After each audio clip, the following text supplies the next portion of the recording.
Welcome and thank you for joining us for the Green Meadows Financial Report. My name is Bob Harvey. I'm the community manager here at Green Meadows, and it's my pleasure to present you with this information. So we're going to start here with a quick introduction to the community itself, to homeowner associations in general, and cover how this presentation is going to be laid out. So first, for anyone who is new to homeowner association living, whether this is your first home purchase or your first home in an association, we're going to, throughout the presentation, stop down and cover different details and how this applies to homeowner associations, or how one party may be responsible for a certain thing, not the other, i.e. homeowners association versus builders or developers. And we will go through the 2023 fiscal year review. So we'll look at last year's financial reports and see how the association performed financially. Then we'll take a look at the current operating budget, as well as a look at the first few months of the year to see how we're doing so far. So with that, I also want to mention that we'll be sending out the detailed financial reports to accompany this presentation so you can review the items discussed here in more detail. This presentation is intended for a broader audience, so we will stay around a 5,000-foot level for the most part. The intention and the goal is that with this presentation, when you're at the next meeting you attend, whether that's next week or next month, you'll have a better understanding of the inner workings of the association, and we can have a thorough discussion of any questions that you have. So with that, we're going to go into the Green Meadows developers as part of our introduction here. And this is plural, so there are two developers. There's more than one developer. In this case, it's the original developer, who is Tomlin. So they created Green Meadows, created the master plan, had all the plans approved, and set it out to be a community of over 3,500 homes at completion. Now in 2023, it was actually July of 2023, 1,100 of the 1,400 acres was sold to Old Prosper Partners. That's the name of the new development group who will come in and continue the development of the community beginning phase 3. So I'm going to stop right here, take a moment to dive into the subject of amenities, because I know this is a sore spot for many. The perspective of this presentation is from the association and not the home builders or the developer. So I want to say that up front to be clear about what authority we are discussing here and what control I have as the manager of Green Meadows. I'm very sympathetic to our residents, and especially those who have been here for over 2 years and have patiently been waiting for the first amenity center to be completed. The HOA does not control the schedule of when amenities are built, nor does the association charge you, the member, through your assessments for construction of the amenities. Amenities the developer will add include sports courts, playgrounds, amphitheater, and the amphitheater is actually an improvement of the existing amphitheater lawn we have, community garden, and more. We will cover the schedule and other updates in another forum as the developer provides us with updates. So with that, let's dive in and look at fiscal year 2023 and last year's financial performance. So with this first slide, and this is going to be the layout for the revenue and the expense slides. The actual numbers are shown on the left-hand column here, and the budget to revenue is shown on the right. Now, each of these categories here come off of the financial reports. So when we send out the information after this presentation, as mentioned earlier, I want them to line up with what you're looking at here on the screen. So in other words, when you're looking at the budget or a monthly financial report, you'll be able to very easily do a line-by-line comparison for each one of these. So as you can see here, the actual revenue for the association skipping to the bottom, was $837,599.69. That compares to a budget or the expectation of $916,566.88. So you can see the revenue was about $79,000 under budget.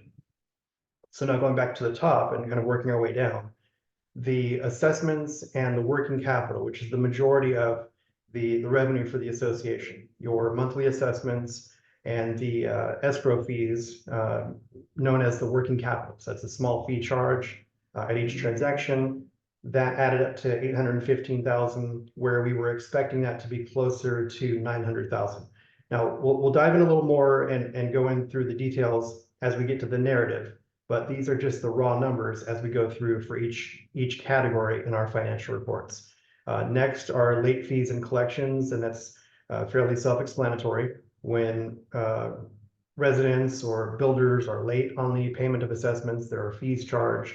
The collection on the fees last year was just shy of $11,000. It was $10,734, and the budget was $47,488. Interest earned was $372 against a budget of $168. And then other /event/rental, this is a combination of a few things here. We just, for ease of presentation, combine that smaller category. The actual amount was $11,206 against a budget of $12,950.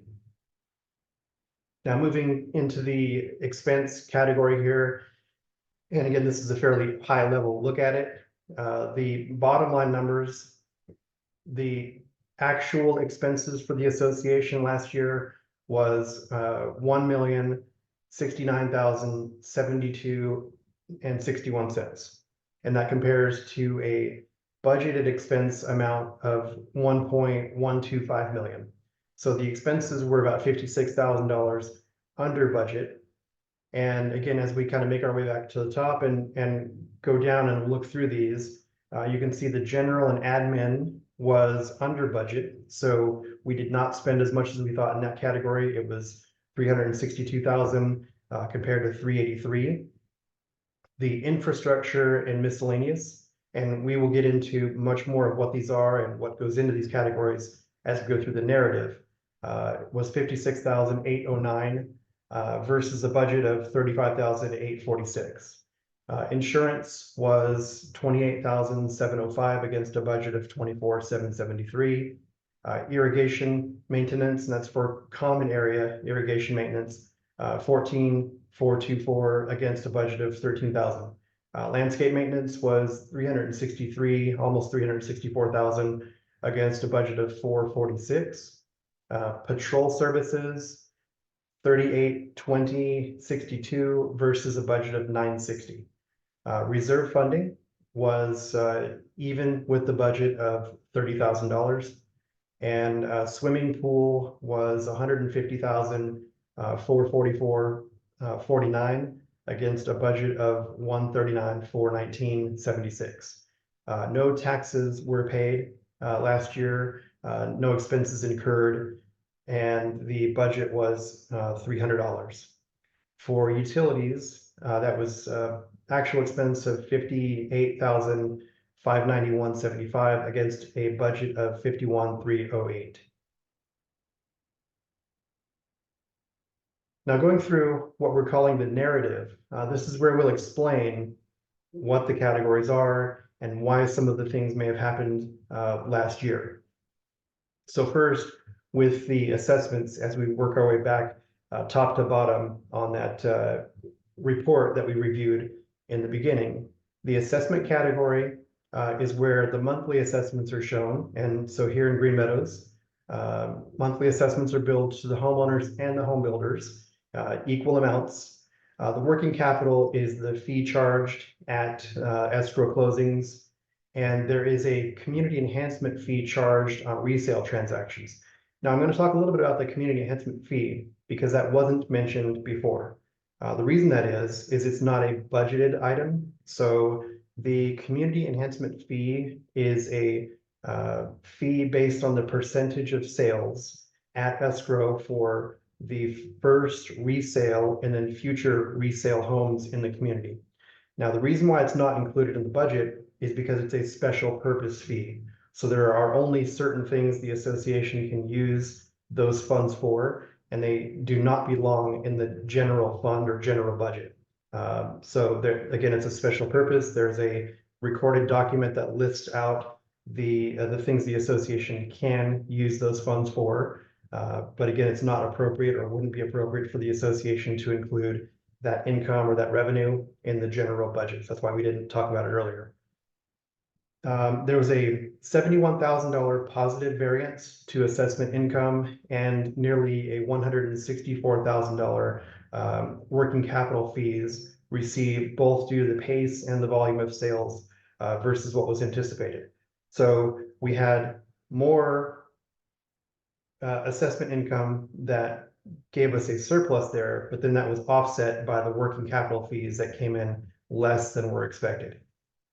Moving on to collections, this includes the late fees, late interest, demand letters, all of the other income related to the association's collections activity. Now, the association doesn't plan, expect, budget, or hope to see activity in this category. We really would hope that the members are able to pay on time and not incur these fees. So with the exception of late fees, all of the other items are unbudgeted.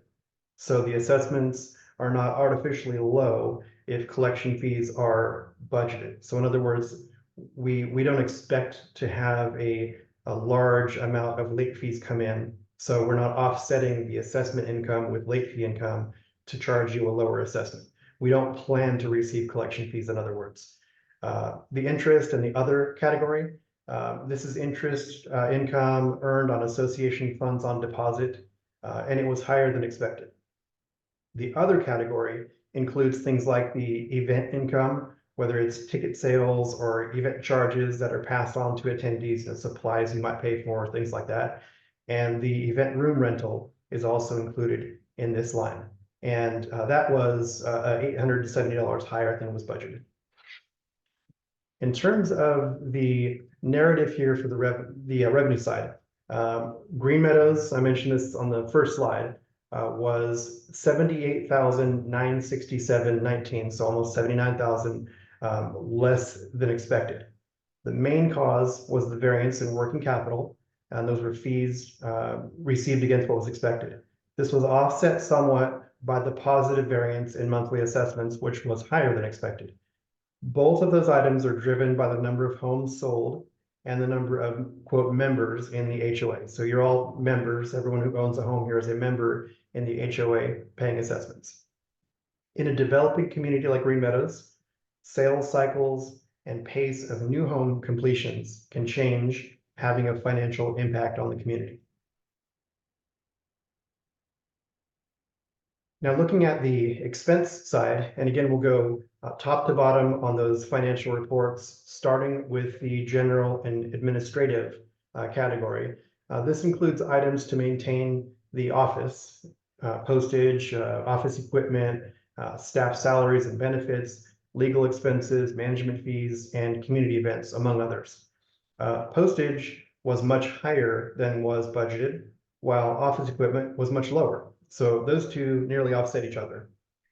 We did not need to purchase as many key fobs as we budgeted, so there was a large surplus in that one.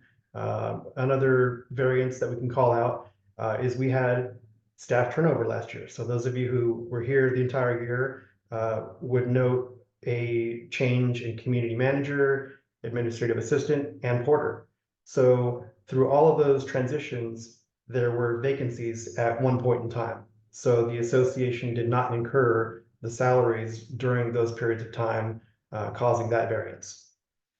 Moving on to infrastructure, this category includes repair and maintenance items like pest control, electrical, common area maintenance, holiday lighting, and others.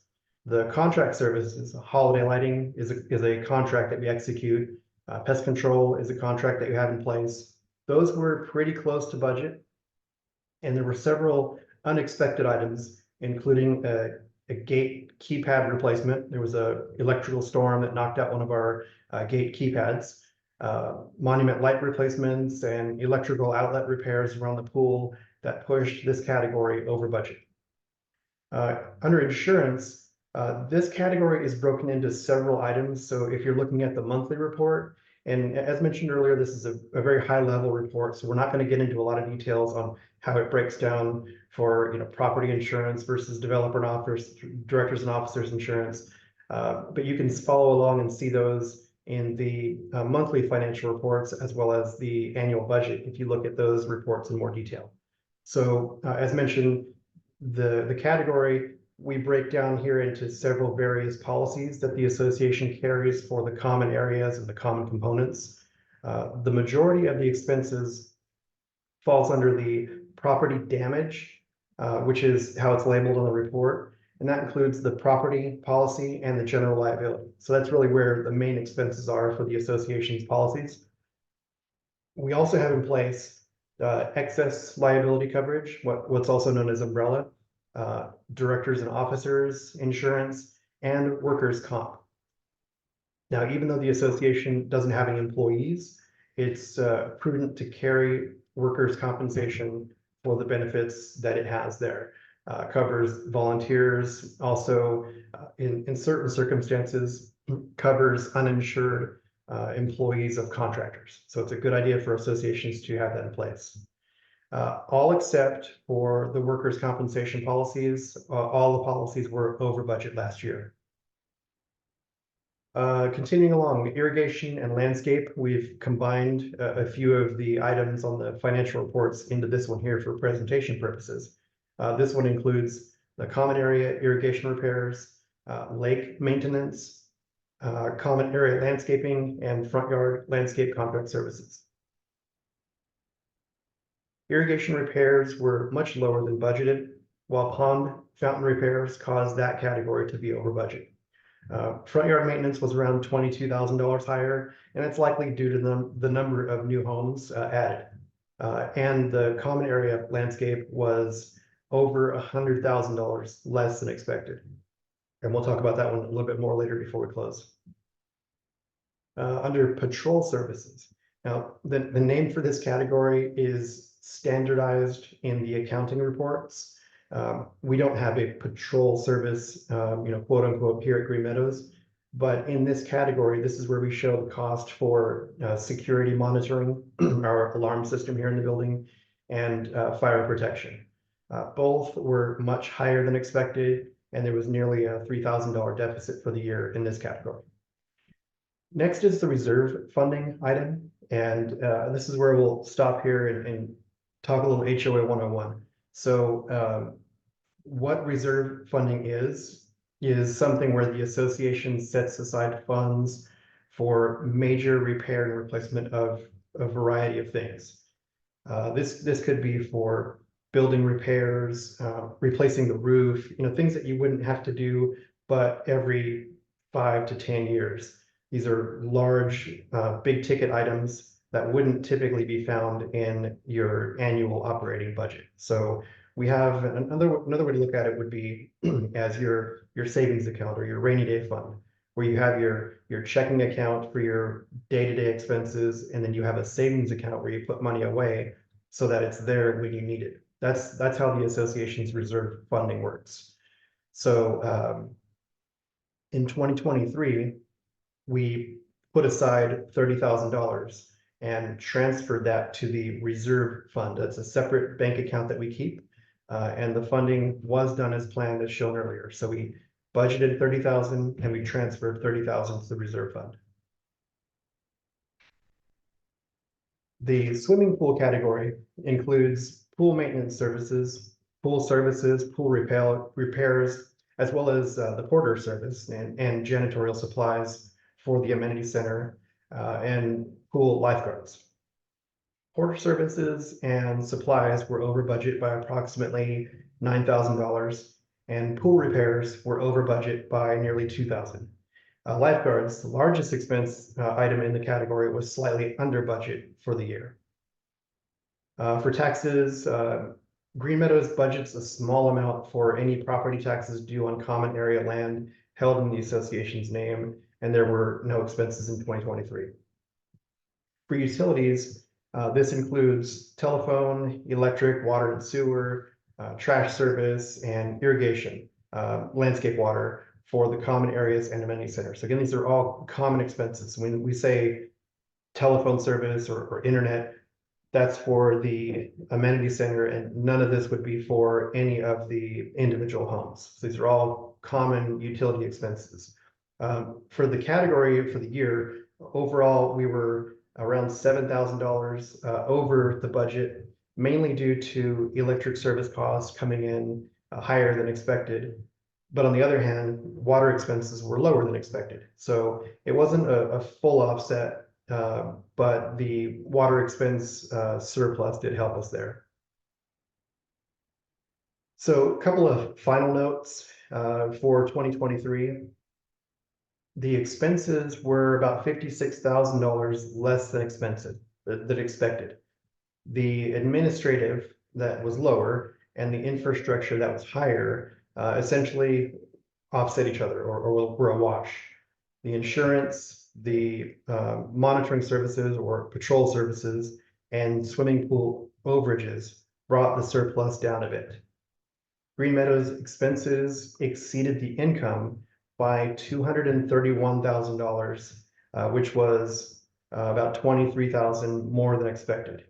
The deficit resulted in a decrease in cash on hand at the end of 2023. So put a different way, we started 2023 with $231,000 more than we ended with. So that was how we were able to operate last year without increasing the monthly assessments, which you noted 2023 and 2024, there was no change.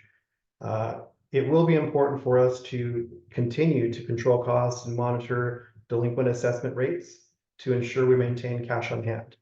As the community continues to develop, additional builder lots and eventually owner-occupied homes will build the association's income.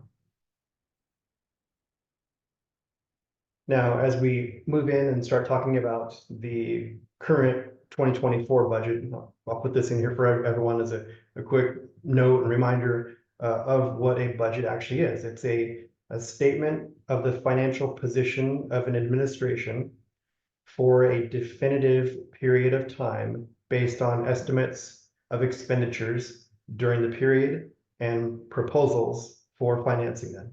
So it is a plan. Now, for the 2024 operating budget, the board of directors approved the budget with no change in member assessments. A large deficit to revenue to expenses is projected this year due to a conservatively low estimate for phase 2 home additions and working capital income.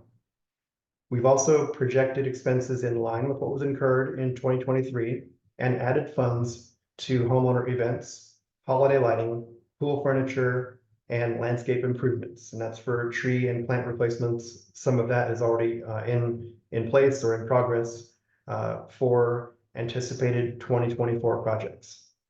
And before we go any further, we'll kind of go back there and just really put a finer point on that first section there, in that we are again budgeting a large deficit. So for some, it may be confusing to see that the assessments didn't change, even though we're budgeting a large deficit. So typically in a homeowners association, when you operate as a nonprofit organization, your income should equal your expenses. And normally how we do our budget is we figure out what our expenses will be and then work our way backwards to figure out then what the assessments will be, what the income will be. Here, we're not doing that because it is a growing community, it's a building community, and frankly, it wouldn't be fair to charge such a small number of residents, members, to operate a community like Green Meadows that already has the pool and the staff in place. So put a different way, the 300 or 400 or so members, homeowners who are here now would be burdened with the operating costs for the entire community, where it's planned out to be a much larger number. So in the meantime, the developer approves the budget as the board of directors. And if there is a shortfall, and we'll talk about this a little bit more later, there may be a subsidy in place to help the association during the year. So continuing on with the 2024 budget, we're showing here on these next two charts how the revenue and how the expenses break out.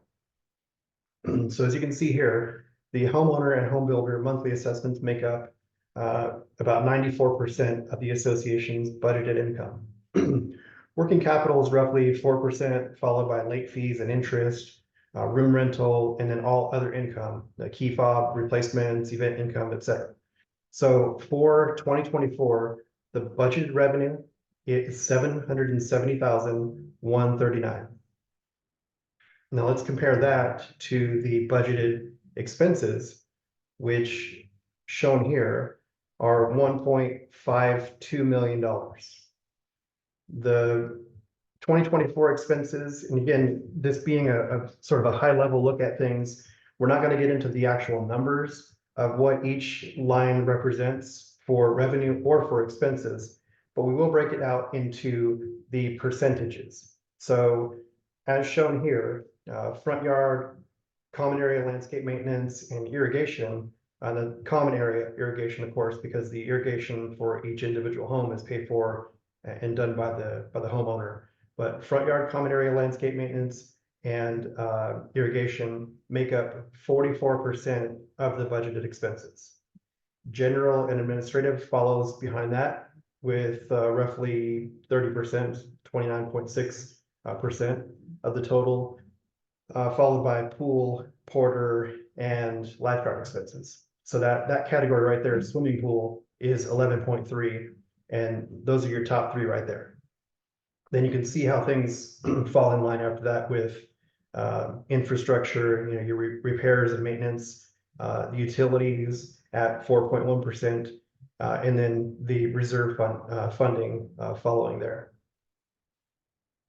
Now these next few slides that I'm going to go through, I like to show because it tells you exactly as it says here, where your assessments go. And not to spend too much time talking about the amenities and things like that, but I have had residents approach me and they like to say that the assessments are this, and therefore I should have a tennis court.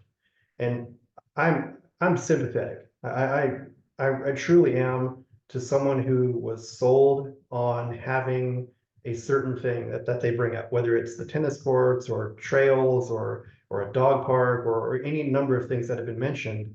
And yet you're paying your assessments, and it's very easy to draw a line between the two and draw the correlation. Well, I was told I would have this. I moved into an HOA. I'm paying my fees of whatever that number is. I should have X, Y, or Z, whichever amenity is that's their hot button or their big ticket item. So again, I'm trying to be careful by drawing the parallel and making sure that it's understood the association doesn't bring in any money for the tennis court or for the second phase of the community garden or things like that. So where your assessments do go is the second part of that conversation. So it's very easy for me to sit here and say, you're paying $148 a month. That doesn't go to the tennis court. Well, this is my opportunity to show you where it does go. So as we mentioned earlier, the assessments are billed monthly, and they're based on the size of the lot. And the biggest reason, or really the only reason for that, is because the front yard landscaping is included in your monthly assessment. So the association is charged by the company that maintains the landscaping a fee based on the size of the yard.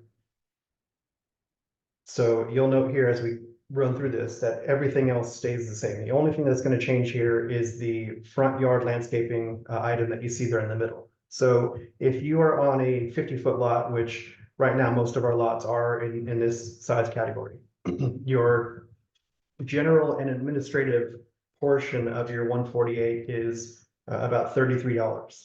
The infrastructure and miscellaneous, or that common area repair component, is about $5. Association insurance is another $2.52. Irrigation to keep the pool filled and water the plants in the common area is $1.66. Front yard landscaping, as you can see, far and away is the largest item that each of you pay monthly. And for a 50-foot lot, that's $60.85. Common area landscaping is $23.06. The monitoring services that we have here, the fire monitoring and the building security monitoring, is labeled under the patrol service. That's why I left it here the same, so it's easy for you to follow along. If you look back at the budget and monthly financials, is 17 cents. The reserve funding, putting away funds for that rainy day we talked about earlier, was increased this year, and that is $4.40 per month per member. So I mentioned it was increased. You'll see the breakdown on the budget, and again, we're not going to go into the exact numbers for each line for each category in the budget. But just know that we did decide to set aside more money for future repairs and for all the benefits that brings the association. Swimming pool, which again, that includes lifeguards and pool upkeep, maintenance, porter service, that's $12.62. And the utility services for all the common area services we have here are $4.61. Now, I've done one of these for each lot size. So as we are going to send this report out to everyone, you can go through here and see for your lot size what your breakdown is. So if you're on a 55-foot lot, you'll see that the front yard landscaping is $64.85. If you're on a 60-foot lot, that number is $68.85. And you can see, as looking through here, all the other numbers stay the same. And then finally, if you're on a 65-foot lot, your front yard landscaping charge is $72.85 per month.